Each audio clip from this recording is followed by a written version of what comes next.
Voyage of the Honor-Bound by Angelee Sailor Anderson. Read by Stanley Anderson. Man that is in honor and understandeth not is like the beasts that perish. Psalm 49, verse 20. Part 3. Honor Blind.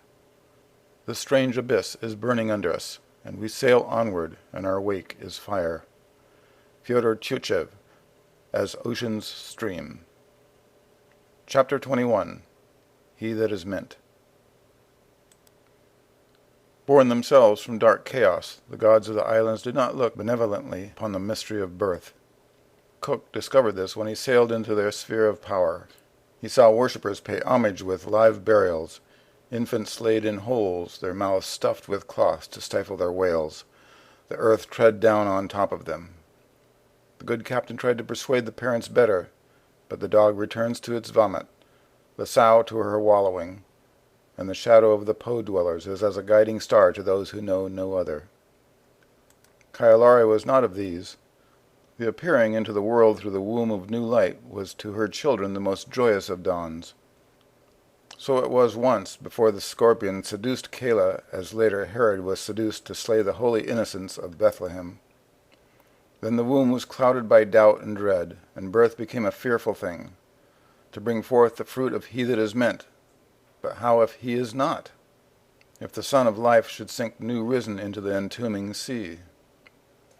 Laurie doubted, Ronnie dreaded, and Nika had no fear. The bride of Clement, who knew what he was to her, offered unmixed thanksgiving in the hour she found herself to be with child. The lover of Dominic, remembering still what she had learned at the conception of Kiru long ago, took up watch at the portal of death. Confused betwixt fate as the goddess willed and freedom as she permitted, the oracle of the fountain wondered, only wondered. And in the womb of her uncertainty 40 weeks went by from the bruising of her cheek, and it healed and faded, and 39 from the opening of her scar, and it did not heal, but bled slowly in the night, while the banyan's fingers scratched their umbrageous prophecies across the moon. Was it the rope shadow, the bruising blow, or the song of waters that had stricken him blind? Was it the flaming sword of a cherub, or the last look of Mariel? 2 seasons there are in the language of the Tahitians, Materii Inia, Pleiades above, and Materii Iraro, Pleiades below. The Pleiades, the little eyes, keep vigil seen or unseen by men. The rising of the sun, Tahitia o Te Ra, so do they of Otaheite call the east, and the west, Teua o Te Ra, the sun's falling. To Dominic, captain of the frigate Honor-Bound, the one was as the other, and the blackness of the crossing's waves was as all. By the measure of 1 step, then by 2, he had begun to cross, led by the fountain, lured by the secret. With the first step his window of vision had swung inward, and with the second it had shut. Of all the gifts of his possession, his eyes, replete with power, he had used most. Yet it may be that they had failed him already before the curse lapped at his feet, for it was noon, the time of highest tide, when he tried the crossing, and had he succeeded in going further he would have drowned. Dominic blind, for 40 weeks 2 seeds of his meaning were nurtured by 2 women, and ever as the weeks passed he foundered more deeply in the dark night of his soul's dark night, but not its Gethsemane, for he was more near to that other, suicidal tree on which Judas Iscariot hung. His dreams pricked him towards self-destruction, with needles of water and light, the light of the Southern Cross reflected in the sea, the light of the moon caught in Mariel's hair, the waters of the forest pool, the waters of the harbor where he had left Mariel to look her last at him. No longer could he look outward, but only in, and he saw not himself looking back at him, but her and her daughter and his, until the rain came and flooded her glory, until he looked once more upon blackness alone, until out of nothing there rose a light like the light of creation upon the form of the figurehead of the honor-bound. Never since his maturity had he been helpless to act, and now in his new infancy there was no help for him. The comfort of Clement could not penetrate his darkness, nor the love of Brian, nor the warmth of Ronnie, and Laurie he would not go near, for it was she who had sent him away by the power of another magic than his, sent him to the crossing to lose all that he had won. His spells were cast back to him uncompleted, his search was unraveling, and his knowledge of the meaning of his self-affirmation. I am Dominic, he that is meant. Meant for whom? Equal to what?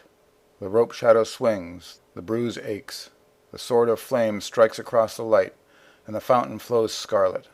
The arms of another, the 100th from Mariel, wind around him, and the roots of the banyan are fed by the flowering of his hate in love, life in death, as she makes herself his.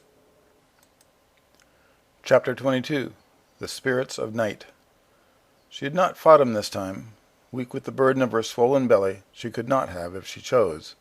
But though her strength were not tapped to nourish another life within, she was weary of that war and had surrendered, giving herself to him as he wished. It was long since she had taken any pleasure in the meeting of their bodies, and longer since he had cared for her pleasure. And yet more and more, like a man possessed of worms that plunder all he consumes, he came back and back to her, seeking his eyes' lost light amid the dusk of her flesh. On this, the night of the 17th moon, the first of 3 upon which spirits are said to wander most, she had lain with him as he favored it among the roots of the banyan, a roll of dried fern beneath her head as an only concession to her comfort. A man-of-war hawk, its plumage raven and its bill blood-red, had spied upon their intimacy from its perch in the branches, while an omao-mao, yellow and brown speckled and thrush-voiced, had eavesdropped and echoed their moans in its song. Lilac-colored mist flowers, anthuriums, and scarlet cordia that grew about the banyan had huddled suffocatingly near, retreating only to allow them breath as they no longer needed it. Dominic had taken the rope swing down on the same night he had made it, but its shadow branded the moon's cheek as though it hung there still. The moon just appearing, Ronnie watched him as, his lust sated but his hunger roused, he fed upon V-apples. Though she could no longer close it around her for her child-ripe belly, she wore the coat of his uniform as he had worn it constantly since the night of the swing, not bearing to remove it, even in noontide heat. But for this obsessive attachment to his clothing, there was nothing in her to tell her that she loved him.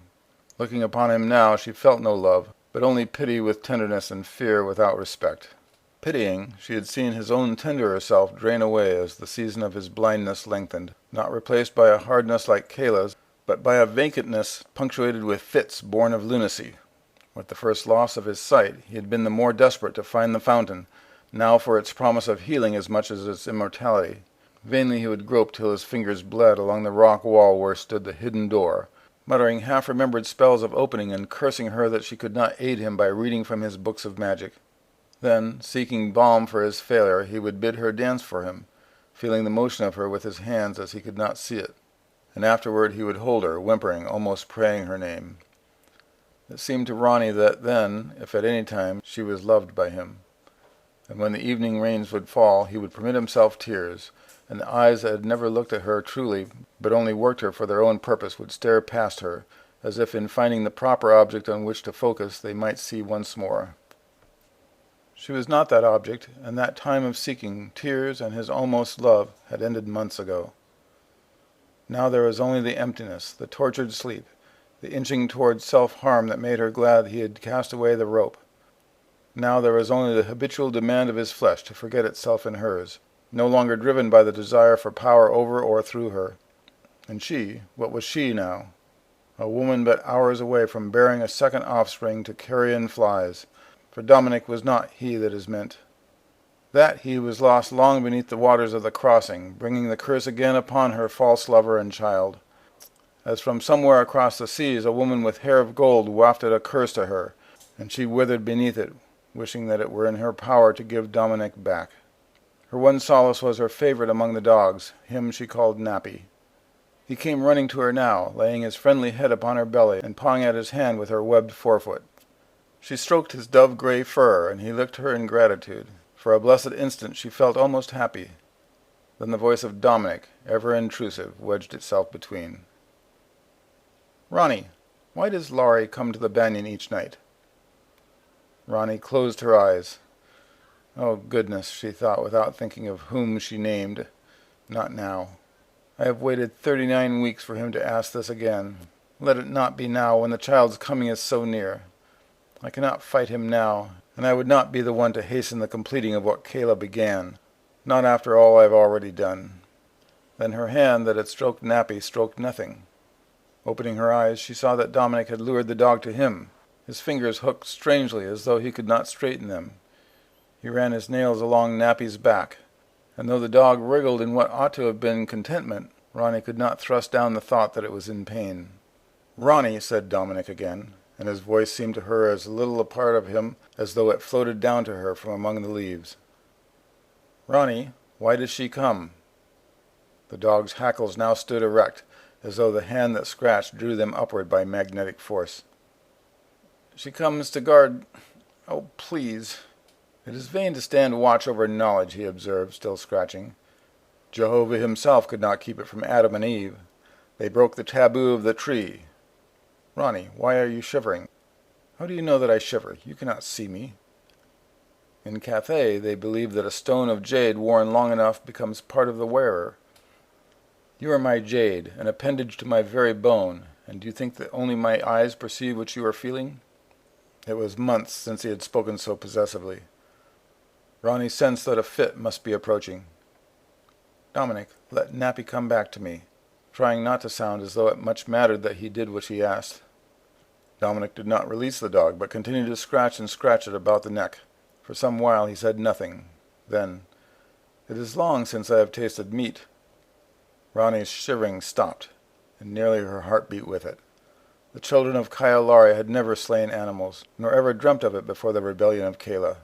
Yet she knew now that there were other peoples, Dominic's among them, that were flesh-eaters. But as she gagged at his last words, it was not in revulsion, but in terror.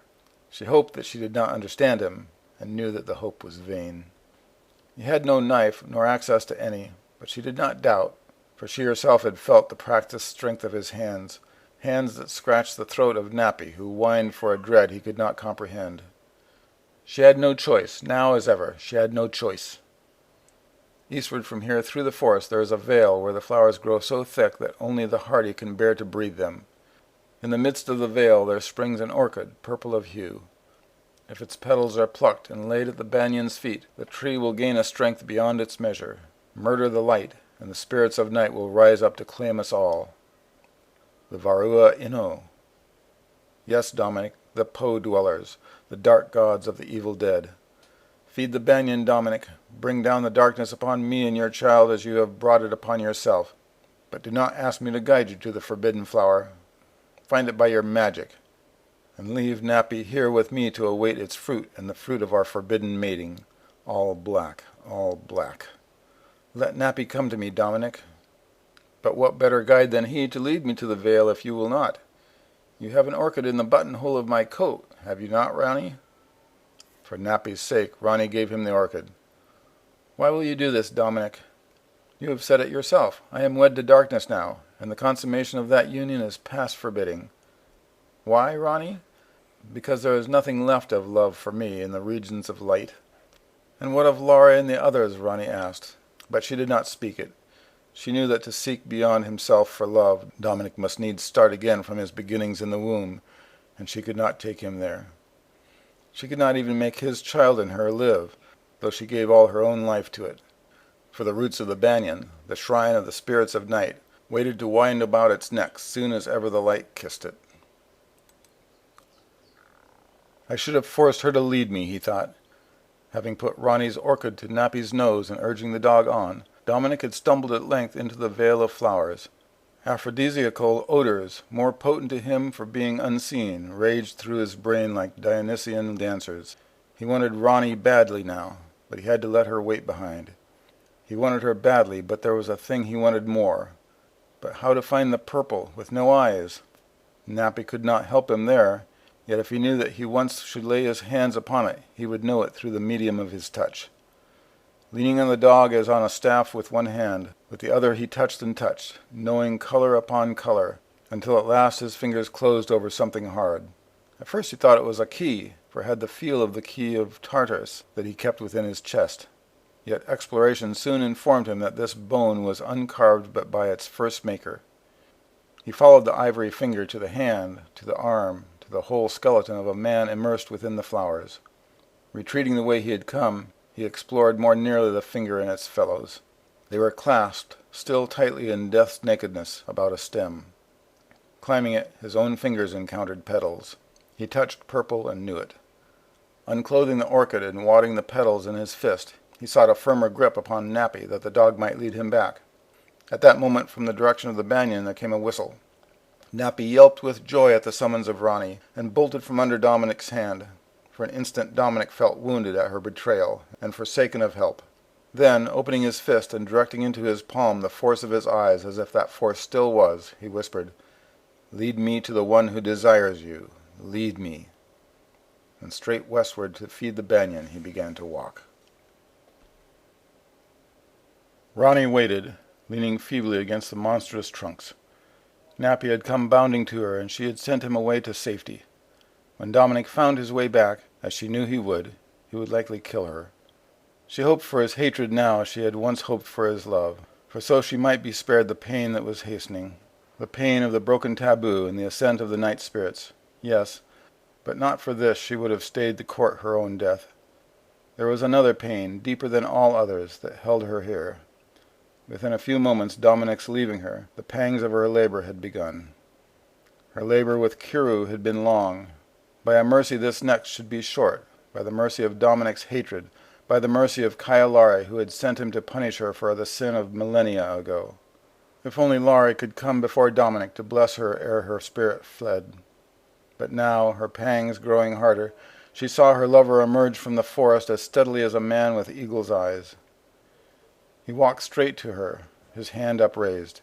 Yet it seemed to her as she slumped to the earth that a limb of the great tree had struck her, laying her to die among its roots with her child still inside her, purple petals like rain falling over her. Chapter 23. Nets of Illusion. The night was hot, searingly so. She recalled none like it since the fateful evening into which Kayla's son was born and out of which his spirit passed away. Though she had washed in the forest pool, anointed her hair, and laced it with the gardenias but a few moments since, already the comfort she had gained was flown before the renewed onslaught of the heat.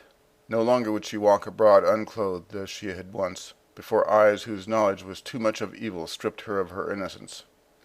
Those eyes could not lord it over her, could not rub salt into her wounded nakedness if they chose, but for the sake of them she concealed her raw hurts none the less.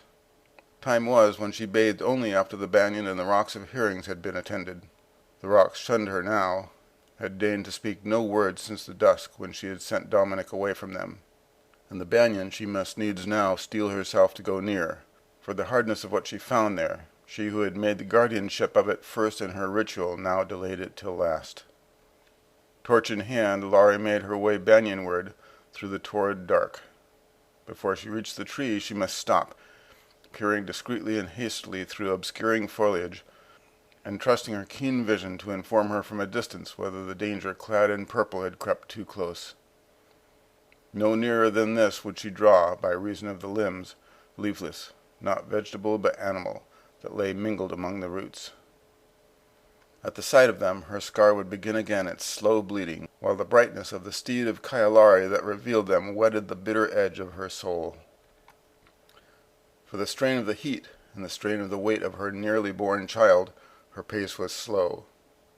She paused briefly to rest, lifted her eyes to the steed, and prayed. Bitter as the tears of the goddess was her prayer, for the spirit that invested her as oracle had withdrawn all feeling of itself from her at the withdrawing of light from Dominic's eyes. The messenger of the water had appeared to her a second time as he had promised, and afterwards nothing but her child's father's blinding, her belly's growing large, sickness in body and heart. "What must I do for this child, Kayalari?" she asked. "Or must I do anything? Despite of what I do, must it die? Has its father, all unwilling, become the lord of my meaning in Kayla's place? Or rather in the place of Turo, the lord of Ronnie's? Whose child shall live, hers or mine? And how can I pray, petitioning death to punish the sinless either way?" For 9 months of nights she had asked and been given no answer, no sign that she was heard. Tonight, hungry for incident, for change of any kind, she was not to go unsatisfied. The heat folded suddenly inward upon itself, distorted to a chill that southern regions never by nature know. A moaning wind licked her torch, and a shard of flame split from it and hurtled on before her towards the banyan. Like scorpion pincers clawing through dust, brittle arms began to rake in the stars. She only knew them for what they were as, at last of all, they hid the steed from her. Fingers snapping, joints crackling, they scuttled over her head and away, sealing the island from the heavens and the moon that hung there, shutting the shadow in. It had been done. No need to ask by whom. She swayed on the verge of falling to her knees, rending her clothes, her hair, her golden skin, and the fountain-tinted eyes for this final offense against her mistress's law. But Laurie did none of these. Shaking with the cold and walking yet slower with the wanness of the light her torch threw into the utter blackness beneath the ceiling of branches, she stepped into the clearing around the tree. Here the blackness was most complete, her torch disclosing nothing within the malignant magic circle. But a few feet distant from her, just before the banyan's trunks, another fire flickered, the very piece that had broken from her own. It illumined a hand whose fingers she knew and had yearned to kiss. It rested in the hollow of that hand, and did not burn the flesh. Before she could wonder at this too greatly, the bead of fire seemed to merge back into her torch's light. She saw not the hand only, but the whole man, on his one side his sea-chest standing open, on the other the body of Ronnie, purple orchid petals strewn about her, her eyes closed. He was dressed, now again as on the one night he had lain with her, in the fashion of his own land. Yet his hair, as at the fracturing of her scar, was still unbound. Sweat glistened like dew amid the dark fringes of it. His eyes were downcast. With spellbound slowness he raised them, and she knew, through the tears that glistened in them, that he saw her. How should this be, she thought, that in calling down the greatest curse the lesser should be lifted from him? Laurie, he said. His voice was prideless, without power but for that which her love for him gave him. A tear surged and spilled over to trickle down his cheek. Laurie. Dominic, Laurie whispered, and could dare no more. I have done it, Laurie. I have broken the taboo. I have fed the banyan. I have loosed the spirits of night. And Ronnie is dead. Kayalari, forgive me. He squeezed his eyes tight, shut for pain that nearly slew her where she stood. Ronnie dead? Have you taken her life? She choked. Dominic shook his head, opening his eyes once more to the scourge of hers. It was the tree, the wicked tree, and yet might it as well have been my hand that struck. I fed the banyan, thinking so, I do not know why, to regain my sight. Now hear the mockery, Laurie, of prayers answered by demons. For now that I see what I have done, I would that I still were blind. The vision given by the dwellers in Po is all of horror. Would that Kayalari, beauty in her very shadow, would confound my eyes again. Laurie was numb. I do not understand. No, Laurie, he cried, have pity on me, and let me not know that my agony cannot reach you. The hardening of your tenderness and the guilt of that hardening mine, this is more than I can endure. Do not tell me that you cannot see how I know that I have wronged you. O goddess, look at how her throat still bleeds. Dominic buried his anguished face in his hands, and at last Laurie saw that he was not mocking her. He had violated the utmost forbidding, battened death with the lives of Ronnie and her child, and now, by a miracle which the wantonness of those acts would have seemed to overrule, he was remorseful. His sin more than Kayla's, he repented as Kayla could not. Incredulity conquered, her heart let fall its defense, though a chafing of her senses as she approached him warned her of something wrong. With gentle persuasion she drew his hands from his face and kissed the slender fingers one by one, adding her tears to the sum of his. Kayalari is merciful, Dominic, to those who seek her. She is merciful. Dominic wove the fingers between hers, but his face was grim. Even mercy cannot roll back the time to the night I rejected her in your person, when I thrust upon you without regard what should have been a gift of love. The night I gave you this, he said, laying their plated hands upon her belly. It was not what she would have answered, not with Ronnie breathless, and yet unburied at his feet. I love you, Dominic, more than any, more than any. Laurie, he groaned, taking her within his arms. How I know, to my dishonor, how I know. Now I see that you are she that is meant. I see the secret of the fountain's spirit in you, the only wisdom I need or want. You have sought to show me before I went to the crossing, but I would not hear the holy truth Kayalari spoke through you. Myself unholy I would not hear, and now I pay this price, that you will not hear when I say that I love you more than life." Laurie shuddered. "Not more than life, Dominic, not more than life." But she said, "I hear, Dominic, father of my child, I hear." Wonder, like hope resurrected in one for whom it has been long interred, infused his features. They struggled with it as though afraid to retain it. "Can it be that you will pardon me, Laurie, that it is not too late?" "It can be. I pardon you, Dominic. It is—" A battering ram of thunder impacted the banyan's limbs that now imprisoned all her world. Rain, the tears of Kailare, seeped through them. A droplet fell upon her speaking tongue and silenced her, as Dominic's lips enforced her silence in the next moment. Laurie felt her being, all of it but a little, lay itself bare to him, as bare nearly as it had lain when the wave of his magic had triumphed over her at their last encountering face to face. Yet a fragment of her did not yield. She could not tell why. Though Ronnie lay dead at their feet, the past could extend no pall over the future when once amends had been made with tears. Even his blindness had been revoked, blessing beyond belief. Perhaps it was that she must strain within his embrace to hold her torch away from him, wanting not to put out its only light amid the night he had brought down. Perhaps it was that her scar was bleeding hard. "I am Dominic, whom the gods have blessed," gloried his whisper in her ear. It was a fatal error.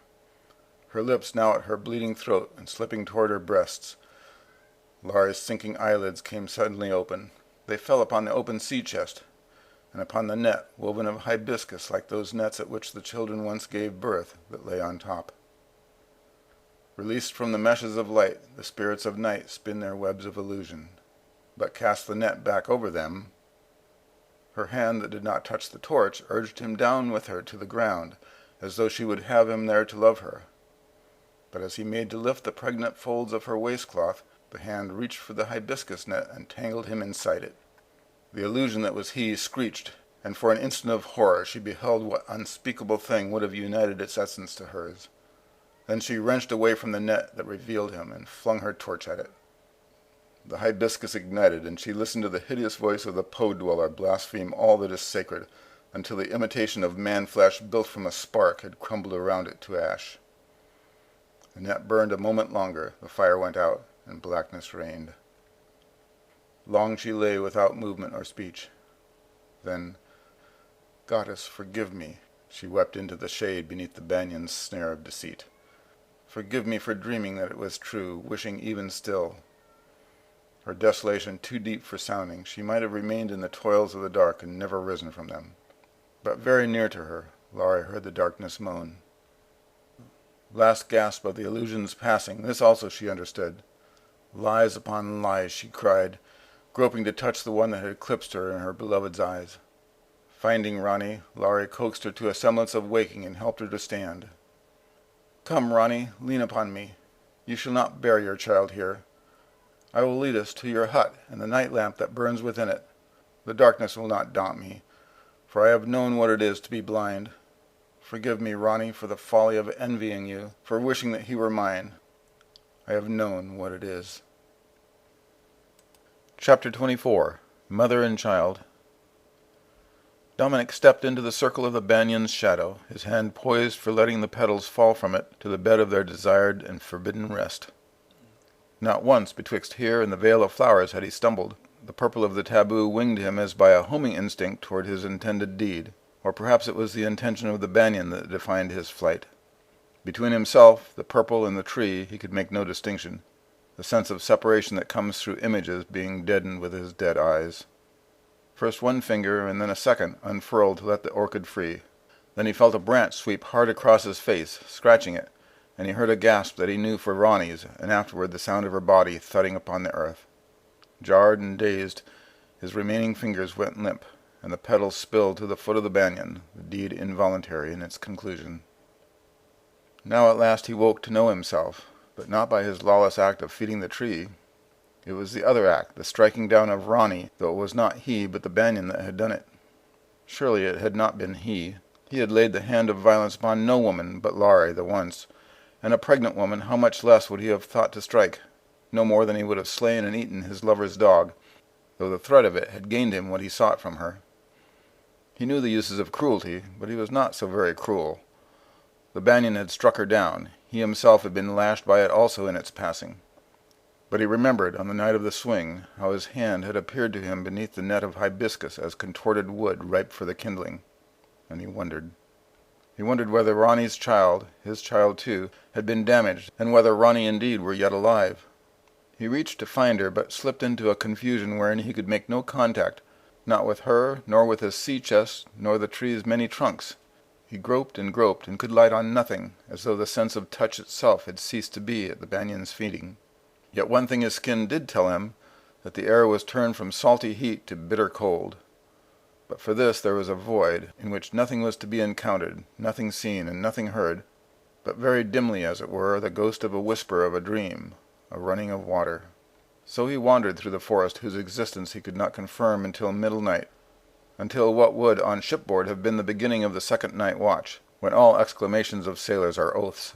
The wages of magic he had never feared, nor did the earned effects, still unknown, of his latest working of it frighten him now.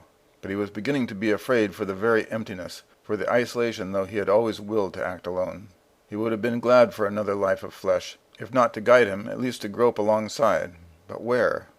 Wherefore was he bound? For the secret, for the fountain? But that path was barred. In feeding the banyan he may have bent the bars, may have unleashed those who would break them. For the moment, alone and blind, he did not care. His heart nearly failed him when he felt something move against his bare leg, which longed amid the cold for its seafaring boots and breeches. Recovering, he recognized the moist nuzzle of Nappy. He stooped to touch the dog, straightened suddenly, and swore. The dog had bitten him in the calf, not lightly. Does he somehow know the harm with which I threatened him to his mistress? Dominic thought. Then he swore more vehemently, for the dog had bitten him again. But this time it seemed to him that Nappy was prodding him to motion. He moved a few paces and paused. The dog bit. Dominic cried out in rage, and clutched at the dog with the single purpose of throttling it, but it was of no use. To be bitten harder each time, or to walk in the direction the dog urged him, these were his choices. He allowed himself to be herded, wondering which vile one among the Varroa Inno had possessed the animal.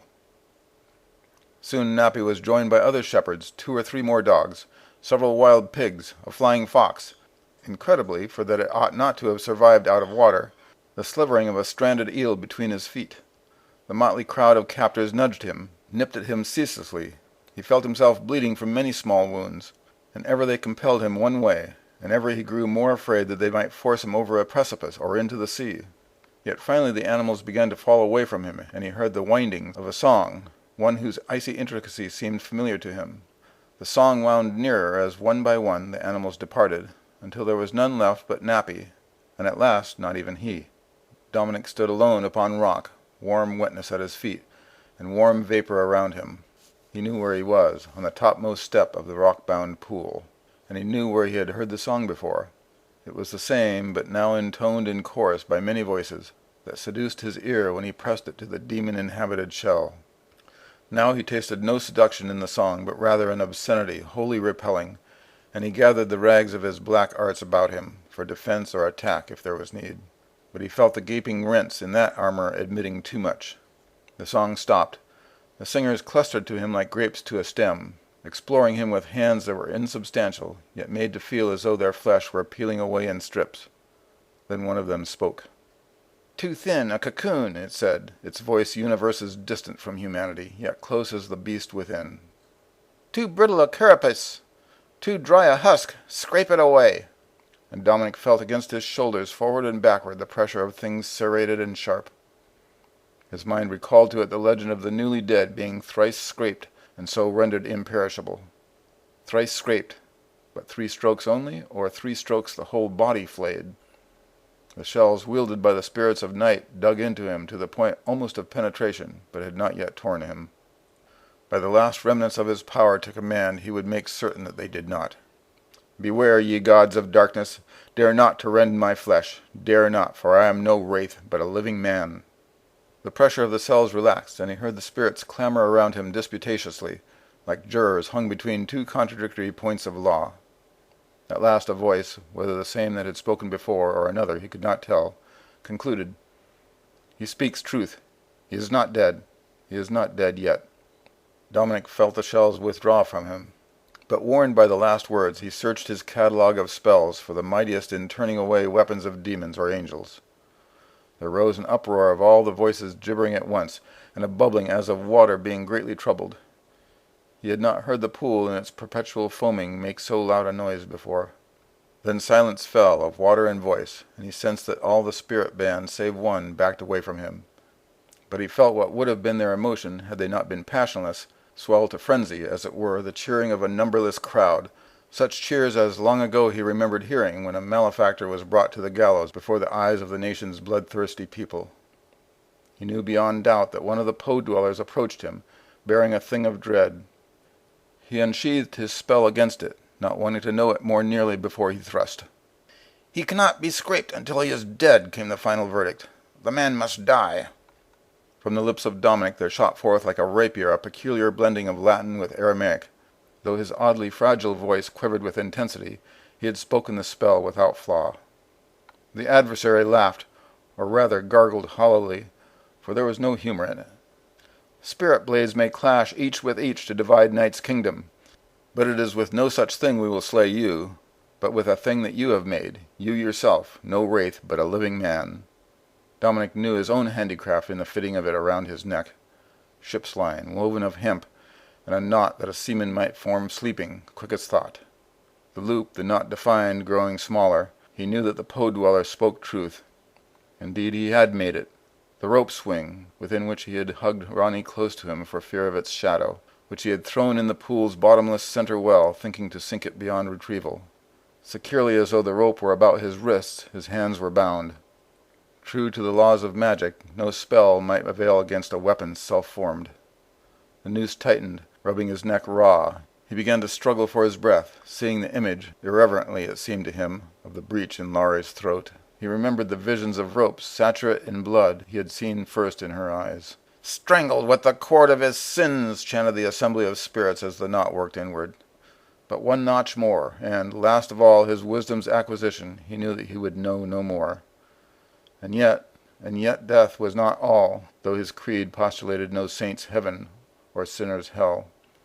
There was a secret life beyond the grave. Dying in such defeat, would he rule there? Or would the spirits of night victorious have their way with him, in divorcible consummation of pain? "We have a daughter, Dominic. I have named her Scarlet. I who will curse you am Kyolare." The works of the goddess, commanding the legions of shadows, were coming home to him. Her works, and her blood-letting wrath, for had he not defied her oracle unto blood? "I did not reckon her power," he pleaded to what judge heard. "I did not account her majesty.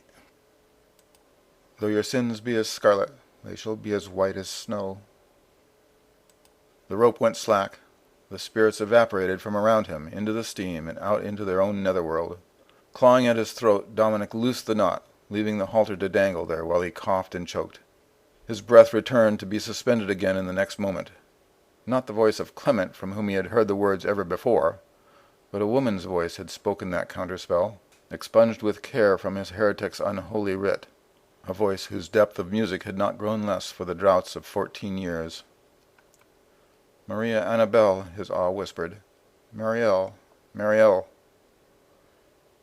He felt her hands, calloused by labor, but still the hands he remembered, unwind the golden tress from around his neck. The rope had become a braid of her hair. As it uncoiled and fell free from him, he wished for her to fetter him with it once more. He reached forth his fingers and let them run over her, divining the inroads of age, the wearing down of girl's ripeness to the gauntness of a woman whose life is hard. And still his fingers knew her as they had known her so utterly once, and perhaps more well, as the figurehead that was her portrait remained the same wood, however the storms beat her. He was overwhelmed with memory. Of a troth he had chosen to make memory merely. And yet she stood before him now in the very fabric of flesh, by virtue of what enchantment he did not know.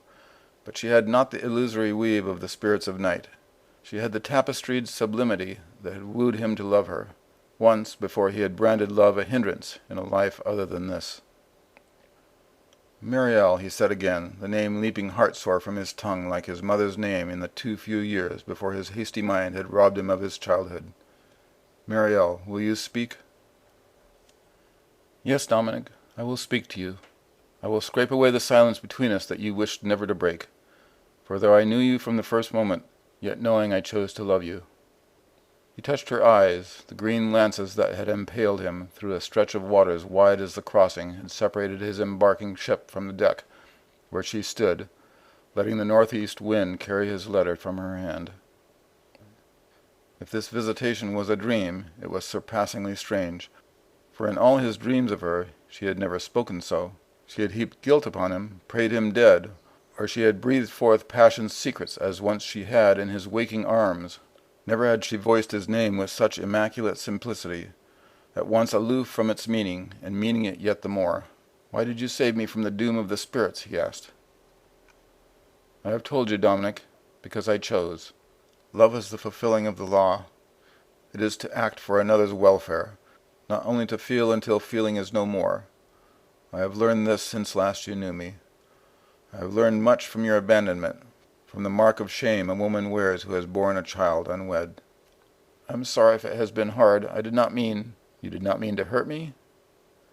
"Truly I believe that you did not, for you thought not of me at all, much less intended my help or harm. But I have not come to you to lay blame or unlade it, but to show you something, or rather make you touch, for I see that the light of the eyes I have loved so well have been put out. Take my hand, Dominic, and come with me into the pool." Dominic took the hand she tendered, and let himself be led. As his feeding of the banyan had seemed less than real, so this vision indeed, though he saw nothing, seemed near, perilously so, to the burning ring of being in which the secret's fire was central. Horizonless, neither fearing nor yet hoping, into the pool he followed her, further in and further. "Take care, Mariel," he warned her, remembering suddenly. "There is a place where the floor gives way. It is to that place I have led you, to, but not into. Now reach out your hands, both of them, and feel what floats before you upon the water." Letting go of her, Dominic reached out his hands, and felt the form of a young girl just entering upon womanhood, that age at which he had considered his power increased in making virgins his. But his hands discovered this body in other relation. The fast-closed eyes, whether topaz or emerald, the hair, flaxen or dark, spread out upon the pool's surface like water-weed. "Scarlet," he breathed. Then, "Is she dead, Mariel?" "Not dead, Dominic, but she is dying. It is the fever. It delights in feeding upon those too frail to battle it. It is not easy being a bastard girl in a world that counts itself virtuous. And yet I bear the world no ill, for it knows not what it does."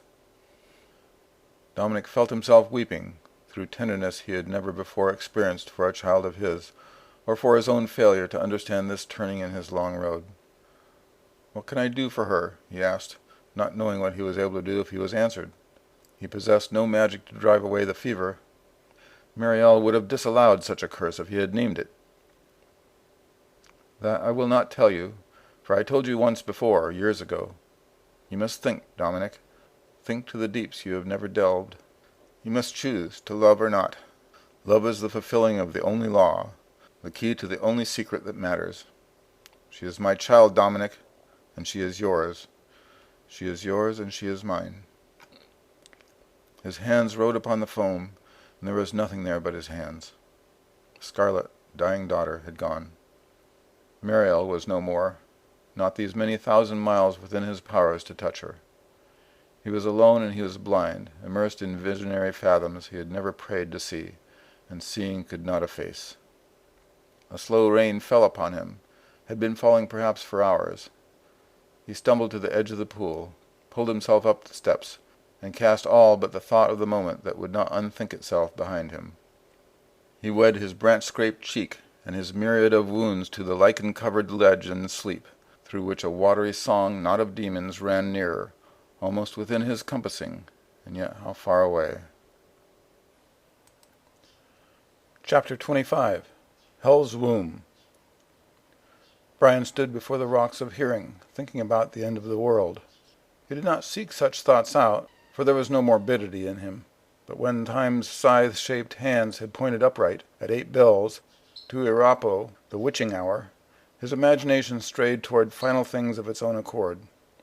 He pictured the sun turning into darkness and the moon into blood, the elements melting with fervent heat and the sea giving up its dead. He imagined judgment, a great white throne and the one who sat on it, from whose face the earth and the heaven would flee away. The day of doom, he whispered to himself as he looked up at the stars whose light of mercy seemed too distant to hold back the tide of wrath. Or perhaps the night of doom, for who could tell when the clock would strike? Doom, doom, doom, and so on toward 12. And who could reckon why the word conveyed its meaning so eerily in its sound? Doom, like the hooting of an owl, the crying of a ghost condemned to relive earth's heartbreaks again and again and again. Tonight, as he gazed at the steed of Kyalari, it was the pale horse of the apocalypse with death astride it. And the Southern Cross was not gloriously naked with resurrection, but stained in the blood of the 5 wounds of a Christ that hung there yet. Thoughts of judgment seemed the more present with him here, where his vow of 16 years' keeping had been cast away. That broken vow had hounded him fury-like. He had lived again and again the moment of choice or fate in which his fist and his captain's cheek had met. Even now he was not sure if the act were wrong or right, the act in itself, for of the act as a forswearing there was no doubt. One ought not to swear lightly before the Almighty Magistrate, for he remembers our oaths if we do not. The unpardonable sin, no, it had not been that, but still an offense enough, to be chastened with remorse, wrung out until the heart is left bone dry. Brian supposed that he brooded on the thing too much for it to goad him so after 39 weeks had overpast it. I expect it's my pride, he thought, for pride cannot bear to contemplate its own fall. Had I judged more lowly of my strength, the proof of my feebleness would not bring me such dismay. Lord, forgive me for a fool. And yet there is something in these rocks that calls me back to them, night after night, and it is not my foolishness only that calls.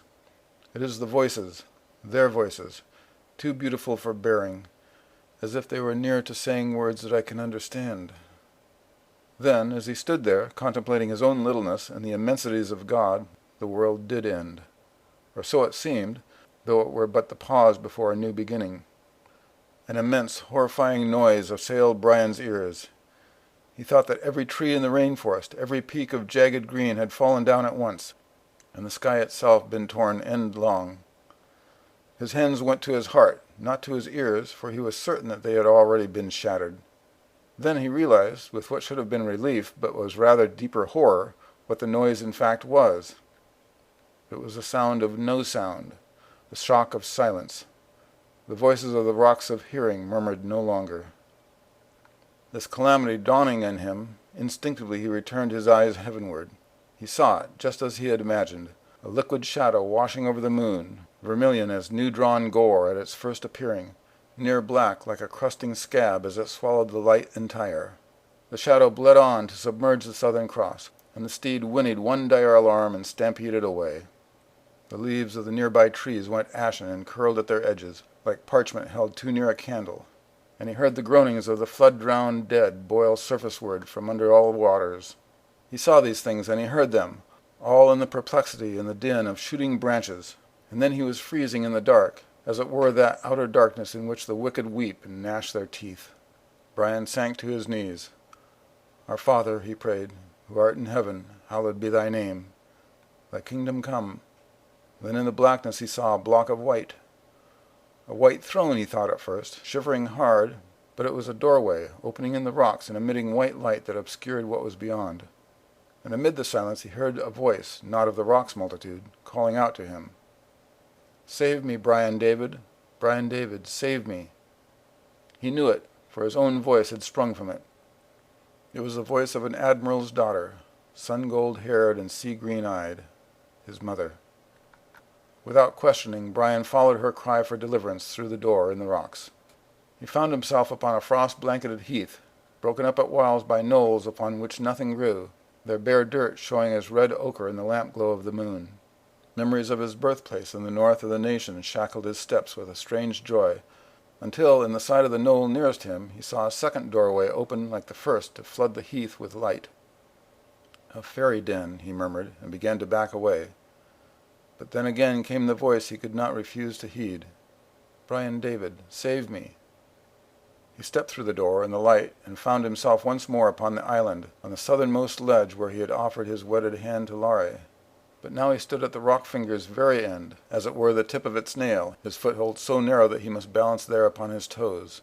He wondered how long he could keep himself from falling, wondered where a fall within this opium dream would land him. Looking out to sea, he saw a dark purple haze like those near the line when the honor-bound had encountered a calm, the sky colourless overhead, and the ocean so seeming. Oddly, but thankfully for his security's sake upon the rock, this wild region where the Kona blew constantly was become windless as the waters around the 30th parallel, waveless and still. At last his legs and heels grew stingingly sore. He teetered on the brink of no return. Then in the haze there shone a third doorway appearing but a step away. Thinking fleetingly of the spirit gateways of the sacred peninsula of which Laurie had told him, he walked into mid-air even before the voice bade him, "Save me, Brian David." The plea rebounded from wall to wall around him before dying away. He looked to see what manner of walls they were, and at once shut his eyes against a light too bright for admission. There was a smell of sulphur in the air, and a crackling of dry wood being split, brittle leaves being crushed, or like flames. Tentatively he opened his eyes to a slit's measure, then a little further, and so on to the full, finding that he now could endure it. Everywhere but directly over his head there was burning, and he stood touching it unscathed and unsweating like the three friends of Daniel in the furnace of King Nebuchadnezzar, like Lucifer, son of the morning, walking up and down in the midst of the stones of fire. Is this hell, then, he wondered? And am I here to feed its flames or to harrow it? But overhead he saw an opening, flurries of ash swarming out of it locust-like, blossoms red and orange spilling into it, and he recognized from within the cone whose outer face he had once climbed. Strangely, since he had just watched them drown, in the opening circle of sky there crowded more stars than he had ever seen.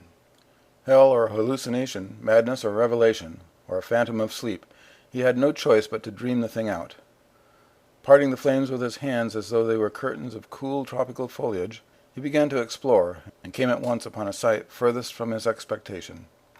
There were trees growing amid the fire, dragon-blood trees such as he had seen on the Canary Islands when the honor-bound had tarried briefly in African waters before charting course for Polynesia. As he was unconsumed by the heat, so they. He approached one of them, whose medicinal sap for which it was named slowly leaked from it. He put a finger into the sap and touched it to his tongue. It was blood, real blood and not in name alone, and it was that of a man. He flinched, but stared harder at the tree in horrific fascination, and he traced in it what he wondered that he had missed at a glance. Sculpted in the wood of the trunk, marred by peeling bark, as a statue by marble shavings still resting on it, was a man's face. It was very like Dominic's, yet not his face entirely, and upon it was an expression of such perfect despair that Brian's heart nearly languished to a stop with the wretchedness of beholding it. He followed the face down to the lineaments of the man's body cast in wood, the powerful shoulders, the muscular chest, the arms and the hands. The left hand held a knife more clearly delineated than itself, and from the point of that knife the blood dripped among the roots to feed the tree again. "Kayla," choked Brian in a voice not even he himself could have heard had the flames sunk to silence. "O crucified one, this is hell." He wandered to another tree, not knowing what else he might do, for his mother did not call to him now. In this trunk also he saw a face, though much more vaguely. It had a pinched, malnourished look to it, but not that of an honest laborer whose reward has been too small. A miser's face, thought Brian, and put his own face closer to it. Then he noticed something glinting silvern and golden at his feet. It was the makings of a pirate's treasure. Bezants and guineas, rose nobles and gold moidores, angels stamped with the image of St. Michael piercing the dragon, many coins else he could not identify. They crusted over the tree's roots by the hundreds upon hundreds, fusing with the wood where they touched it and melting into one another at their rounded edges. "The love of money is the root of all evil," Brian muttered, as he gazed from them to the face and back again, and it seemed to him that whatever little fullness the face had was drained away, sucked into the treasure that now glittered the brighter. Almost he wished to break a coin from the mass and rub it between his fingers, and test it between his teeth. Turning a last time to the face, he saw that its cheeks had met in the middle, and its eyes were rolling inward. Shuddering, he looked away. The grim allurement the devilish plantings had held for him was gone. He had no desire to search the fire forest for more faces, for it had come to him that he might, horror beyond horror, find a face he knew much more nearly than that of a villain in a millennia-old tale. Perhaps the face of a drunken ship's captain that had beaten his son. Without warning, in an instant, the fires went out. He was in darkness, more total, if it were possible, than that of the doom shadow that had triumphed before the opening of the door of light in the rocks of hearing. Yet that first darkness had been as though one crawled clinging to the surface of a distant moon, of a faraway earth, of an unapproachable sun, whereas this present darkness was close, warm, and damp, not outer, but inner. In its embrace he felt like a graveyard worm having eaten its way into a corpse and now boring through it. Or, for his imagination would not long bear that simile, like Jonah prisoned in the belly of the whale, an unborn child inside its mother if the womb should seal to permit no exit. There was another tier of hell beneath the hell of flames, and he was in it eternally unless his mother could summon him again. Then in the darkness he thought he saw, not a light, but a variation in the blackness, so fine a shade paler that it seemed a mere trick of his eyes. He took a step in the direction where it was, if it was. With the step the variation increased to a very deep shade of gray, and then a paler and paler as he followed it on. At last it grew light enough to illumine other things, and it grew no lighter, but then remained dingy as though filtered through a lens covered with dust. He walked along a corridor of stone that would perhaps have been white had he been able to view it cleanly. To each side of it were rooms, one to the left, and a little way further on, one to the right, then a room to the left, and so on without end, as far ahead as he could see. He had no inkling of what the rooms might hold, and wanted to have none. His mind told him that he need not look. His heart told him that he had been called here for a purpose. He could not know with a certainty beyond faith which wisdom to trust, for the devil himself may appear as an angel of light to mislead, and how much more within his own domain. Then from the room nearest him he heard the prayer, "Brian David, save me." He needed no other confirmation. Stepping into the room, he found it to be empty, but that upon one discolored wall there hung a mirror. He strode to it, looked within it, and would have collapsed for the weakness in his knees had his awe not transfixed him. He saw an image that was not his, yet was close akin to him but for the passionate blueness of his eyes. He would have known her singular beauty among those of 1,000 others. He reached out to touch her, and she dissolved as his fingers pressed the glass, but not before her troubled voice had begged once more, "Brian David, save me." And this time, to his dread, she added, "Soon." He bolted from that room and into the next along the corridor. Here also there was naught but a mirror, and again the image was his mother's, but now the image had a flaw. One corner of her mouth was twisted, as though she had grimaced once or sneered and could never undo it. Brian's hand went to his own mouth, and felt the same deformity. "Save me soon, Brian David," she said. There was a twist in her voice as well. Trembling in mortal terror, Brian entered the rooms after and after, knowing that in each his mother's face from his would reflect more wrong, her voice ring less melodic and more discordant, and his own face beneath his fingers feel more warped. Nose would be bent crooked, tooth hang loose, lobe of ear be cut off, and so unto disfigurement indescribable. Nothing left of humanity to recognize. And as was his knowing, so was his discovery. But he could not help but go on, for the voice, yet not so near a voice now as a grunt or snarl or crow, continued its litany, "Save me soon, Brian David." And at last it appended a fearful amen, "Brian David, save me now." He had stopped putting his hand to his face many rooms back, was not sure that what remained to feel with was a hand. There was no corridor left, and no more rooms but one, straight before him. He walked into it, and to the last mirror, but did not raise his eyes. "Lord Jesus," he sobbed with a squeal of a rat, "I cannot save her. I am a worm and no man." "Brian David." It was his mother's true voice, maiden in its music, new-born. He looked up. There in the mirror he beheld her face, as it were the face of Mary, casting back to him the beatific glory of her sons. Dazzled, shattered with the glory, he could only stare mutely. Then as he stared, the glory was no longer his mother's, but that of the ship's wooden lady. Then neither was it hers, but that of the one after whom the lady had been fashioned, the betrothed of Dominic, the mother of his child. She moaned in the pangs of labor, and hovering over her was, not the dragon of the Revelation with its 7 heads, 10 horns, and 7 crowns, though the woman appeared to Brian as radiant as if she, like the dragon's prey, were clothed with the sun, trod with the moon underfoot, and wore a diadem of 12 stars upon her head. It was not the dragon that hovered over her, yet a thing that waited as patiently to devour her offspring as soon as it came forth. Indeed, it had horns, 3 of them, and none matched, one like a ram, one like an ibex, and one like a horned toad. Its enormous ears billowed out on either side like wind-urged sails or wings in flight. Its nose was a toucan's beak, its teeth a single fang in the shape of a corkscrew, and its rabbit eyes were small and pink. Its tongue hung halfway to its waist, drooling upon its chest, which was that of an ape, and in its belly it had a pouch like a kangaroo's. Men, and perhaps angels also, that are bound to honor and do not understand, are like the perishing beasts. If the grotesquerie of it had not been so utter, Brian would have laughed. "Lucifer, Lucifer, how art thou fallen," he whispered, shaking his head almost sorrowfully. He recalled the words of Sir Thomas More that Clement had quoted. The devil, the proud spirit, cannot endure to be mocked. But there was now no time for mockery. The woman was giving birth, was delivered of a baby boy. Brian could not help but think that it was not Dominic's son, but Dominic himself, or both at once, as the present bears the seed of the future within. And the devil itself was laughing. No, I'll not call such cacophony laughter, Brian reproved himself. And it leaned toward the baby as though preparing to do him fatal harm, his mother lying there weak and unable to attempt his help. Brian imagined that the parody of a beast might tear the child from the breast and nurse him, thrust him in its pouch, and waddle away on its penguin's feet. Then within the pouch he saw something stir, crawl from it slowly, hang upon its outer edge, and drop to the floor. It scuttled a little distance between the devil and the baby's head. It was a scorpion. The baby, for all its still blind eyes, screamed. "Save me," the scream seemed to say. "Now, Brian David." Reason and its remedies would not serve him in this lawless homeland of nightmares.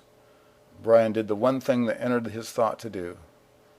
Lunging forth with the same fist that had struck Dominic, he smashed the mirror. For a paralyzed moment he stood looking at his bleeding hand. Then he heard a noise behind him, and suddenly understood. They were in the mirror, but the mirror is no longer. Reflection is not an image of nothing. The illusion is in pieces. The truth is here with me now, in this room. The woman and the baby and the devil and... He turned, but before his eyes could focus on the fact his spirit was sure of, he felt an excruciating pain in his heel. He lurched forward and felt rock under his hands. Around him all was dark, the darkness beneath the branches of the banyan. He leaned, arms outspread, against the rocks of hearing, and they were no more silent, but spoke and spoke, and his cheeks were wet with rain. Pain throbbed in his heel, but it was nothing before the wounding of the voices, of the joyful voice of the caroling waters. "You were born for a purpose, Brian David," they sang, and they ran on to shower him with many musics more. But in listening he fell asleep, and slept upon his feet in the arms of the rocks, beneath the torrent of their lullaby all night. Chapter 26. The Heart Pierced. See where she rides, and ride to overtake her, for there is no beauty, no purpose, no secret of joy, but in the waters of Kyalare. Her eyes upon the steed that startled the night with incandescence, Nika swam peacefully in the lake at the foot of the falls. The motions of her arms parted golden blossoms scattered by the shower trees that overhung the lake's edge. Upon her head was a crown of white moss roses. The clamor of the falls was close upon her hearing, yet it was the murmur of the fountain piercing even through it that claimed her thought, as the soft, trembling light of other stars could not steal her gaze from the diamantine brilliance of the mount of heaven. The steed of Kyalare, the hooves that splinter and remake, and surely in me, Nika, is their deepest mystery revealed. Her oneness was splintered and remade as two, the oneness of her and Clement together cleft into three. From within the rounded nakedness of her belly the mystery of the third was soon to appear. Her mothering wish was to bring it to the waters, but she knew that could not be. Yet though the child could not continue through centuries, though it inherit only the year's span of its father, Yet, oh yet, shall it be blessed. Nika turned her eyes from the steed to the hallowed summit, where Clement dreamed of staves and octaves, of modes and meters and allegories and sudden twists of a tale. He had believed at his first finding of her that his art would become needless to him by grace of her all-sufficiency. But she had known better. She was not so utterly sufficient, neither could her husband forsake the cherishing of beauty in song or story while he lived. It seemed to Nika that the more she knew of him, the more she knew him better than he knew himself. And he had given her the gift of self-knowledge. Never before his eyes first loved her had she stood outside beholding herself as though she were an other. Now, as she looked toward the place where he composed in repose, it seemed to her that she was splintered even further, carried away from the self defined by her body's boundaries, instead to be limited with his. Their awareness merged. She saw what he saw, felt what he felt, hoped what he hoped. It was cooler here upon the summit, the third mountain. Her throat quivered with melodies. Her art worked to meld sounds of words with words' meaning, with words' medium. Raising her eyes to the Southern Cross, she breathed thanksgiving to a nail-pierced Messiah, then gazed down again upon herself, where she swam and felt her heart shot through with the shafts of all loves that have been. To her lips welled a phrase, the very one she had been seeking all her days. She experienced the perfection of it in an awe like that of facing death, and for a snatch out of time she was transported to a rapturous wisdom as holy as the fountains. Then she looked away northward, and her rapture was drowned in dread.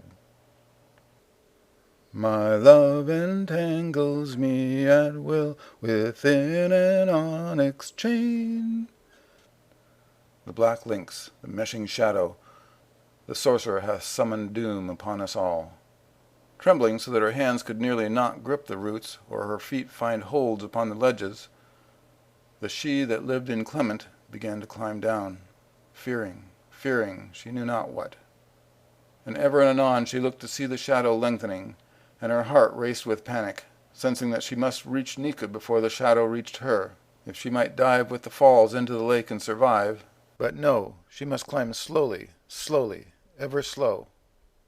And scores me with a ruby lash. With raw-whipped nerves she paced against dark runners, while the she that swam wondered at her dread that was Clement's, herself dreading not at all. From the vantage of the lake she could see no herald of woe, but the other, the she and he, grew more desperate as she descended, though she was nearly down and the shadow had not overtaken her. And scalds me with an emerald pane.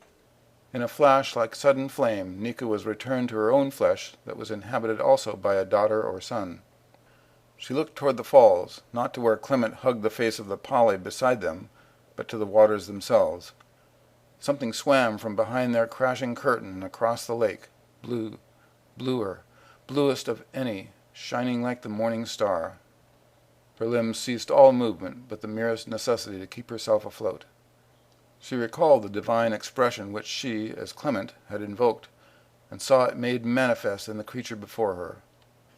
Nearer the messenger swam to her, and nearer, as nearer and nearer Clement approached the level ground. Strangely she felt herself desiring the first of those comings most, though the share of her thoughts that was yet her lover's pleaded with her to turn it away.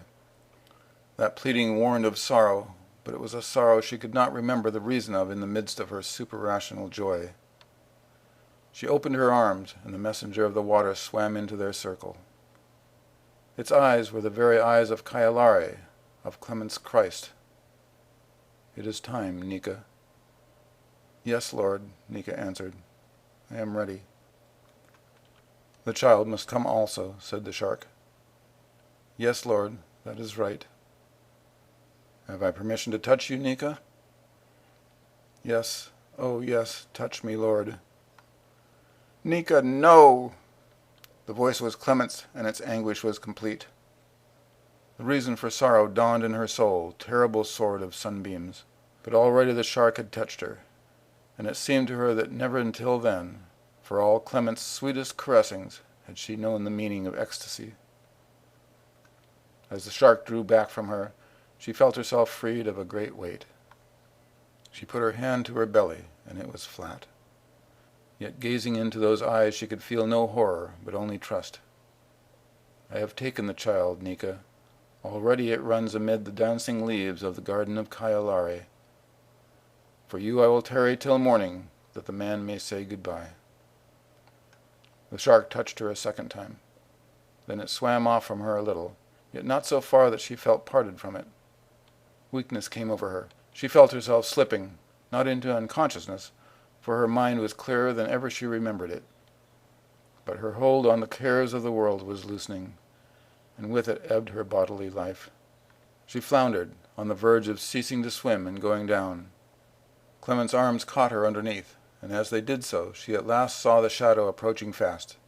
Its appearance was like branches, its pretense of purpose to enthrone as potentates the demon spirits of night. But she, her vision honed beyond earthly sharpness, saw the true shape of the hand that held the scepter of the dark, not to be feared but loved. By the grace of Kyalare and by her own grace, she must teach Clement to love it too, before she departed, and could teach him no more, though it is not for the living to know how the dead may yet intercede for them. The shadow reached the far edge of the lake, and Clement swam with her in his embrace to the nearer shore, the shark following at a distance. Beneath a golden shower tree, called also Golden Rain, and beneath the heap of shells she had once let fall in her wake, Clement laid her. The shadow attained its star-eclipsing noon and moved past them, but still they could see each other by the light of the shark. Clement stroked her hair. "Nika," he wept. "My wife, my queen." His eyes ran downward from his face, and he cried out. "The shark has taken it, Clement," whispered Nika before he could cry again. She thought how hard it was to be torn in twain between his grief and her own heaven-harking bliss. The blue shark, the messenger of Kyalare. Clement looked to where, next the shore, a lamp of blue defied the utter black. "The shark," he replied dully. "Yes, it is a shark. Yet it seems to me that I saw a swordfish, and that it pierced you through the heart. But you are not wounded. The saints be praised. But you are whole, except that my seed in you has been translated in some fiery chariot driven by angels of the sea. Talk with me, Nika, and let me know that you are well." "I am well, more wholly than any upon the island but Lari can know, for she has wandered for an hour where I am going now forever." "The swordfish, Clement, it is not my heart that it has pierced. When the sun rises, the messenger of the water will also take me." "No, Nika, dearest lover, tell me not so sad a tale." "Sad tales may bring rejoicing in the end. It is you that taught me this. Though sorrow overwhelm you deeply, yet you will not drown, for the deluge is ending. I see the rainbow, the promise of your God, and you will see it, if not as soon." "I had thought—" "That I would be with you always? You should have been prepared, for you knew that I was not immortal. The fountain's life does not belong to perishing earth, but to the garden. Even as was my prayer, so it comes about that I pass in first, while you, the more excellent, tarry without until your work of love is done." Clement did not answer. For a while she lay gazing into his hazel eyes with a shark's image in their centers, feeling drippings of rain that penetrated the shadow, feeling his tears, not knowing which was any given drop. At last he said bitterly, "And I have been he that is meant to you, only he that is meant to suffer to see you die. You have been he that is meant to bring me joy, he that is meant to father the child that shall bring our delight and that of all in the garden. You are he that is meant by Kyalare to make me know her majesty that is also his. You are he that is meant by your Christ to make me love him. It may be that it is only for this that he has permitted me to live so long. Perhaps all these meanings are true, though amid the darkness that steals into my soul I must have faith in the light of your eyes, for mine have light no longer. But whatever my meaning, my love, it dies with you. No, Clement, it goes on, and the path it takes you must seek within your heart where it long has rested. Your heart has been pierced for this, that the meaning might flow out. It began before you found me, and it will continue when you have lost me. Yet I will not be lost to you for always. The seeds of the garden spring up in beauty only when they are cast into the sacred wind. I cannot feel the wind, Nika, only the shadow. It binds me above and beneath, so that I cannot breathe. Damn Dominic for what he has done. It is a blessed thing to be bound to what is good. The shadow is not that of your devil, Clement. The shark is not his messenger. And Dominic will not be damned while he has you for a friend. If only I could take you to the fountain of life.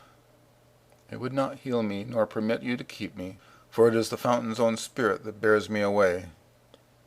You who are meant to be tawny to me, let us be quiet together until above the shadow the dawn is breaking. I will not speak many words more. While the night lingered, Clement held her, and she willed the grace that was hers by virtue of the fountain to become his, and she received the grace that was his by his own christening. And at last she saw, though she knew that he could not, the rose of dawn slowly unfold. She heard close around her the music of the fountain. She smelled the fragrance of night-blooming cereus, and she saw— "Clement," she whispered. "Clement, wake," for his grief had submerged him finally into numbing sleep. Nika removed the circlet of flowers from her head and laid it upon his. "I have seen the waters of Kyalari, and they are beautiful.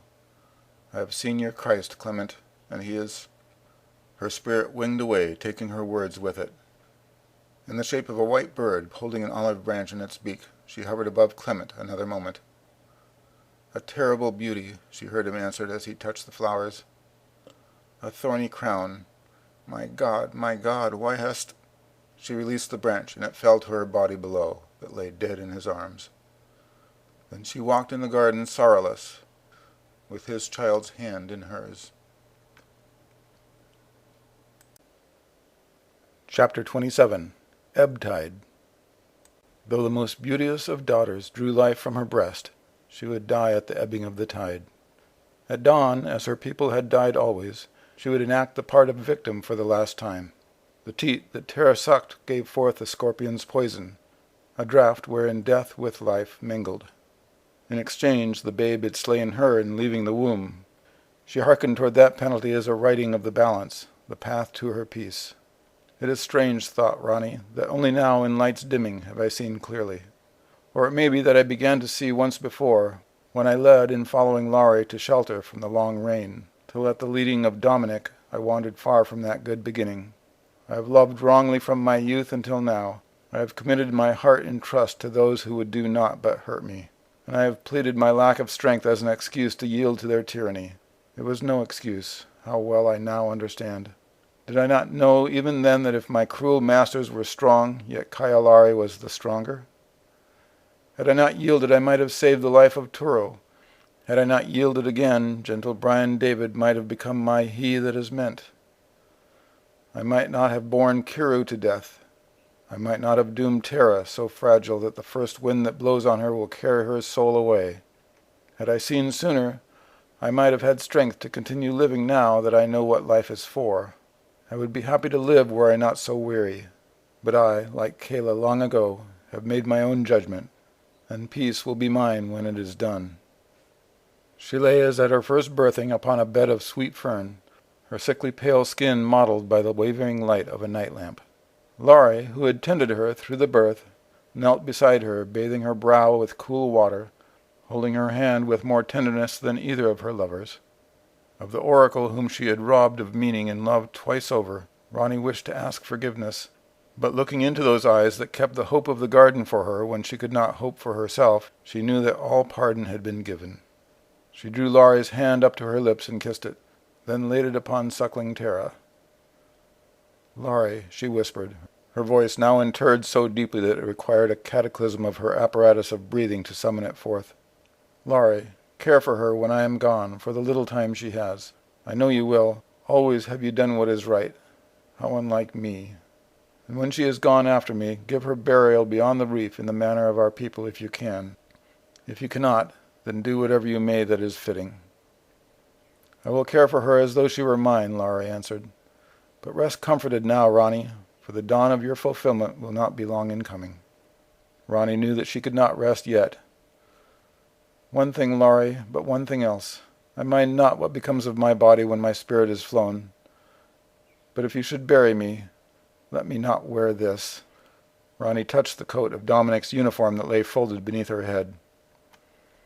"It is not what you must think. Not that I hate him. But it may be that he will still need it one day. And Laurie, tell him that I have forgiven him, for he may need that too. Tell him that I have prayed for him, that he might be blind no longer." Then her voice faltered into a soundless abyss, and she was certain that no more words would ever come to her. Resting comforted, she gazed beyond Laurie to where Nappy sadly lapped at her feet, and beyond him to the door of her hut. And it seemed to her that the lattice was lifted and a man stepped inside. She knew him by his inherited features, more hers than Kayla's. The only man she had ever felt adore her for the sake of anything but her flesh. He smiled at her. He walked to her and raised her into his arms from under Laurie's hand.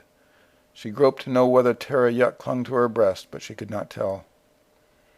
Resplendence sheathed him, adorning his nakedness more than cloth, disclosing innocence it would have been sin to make obscure.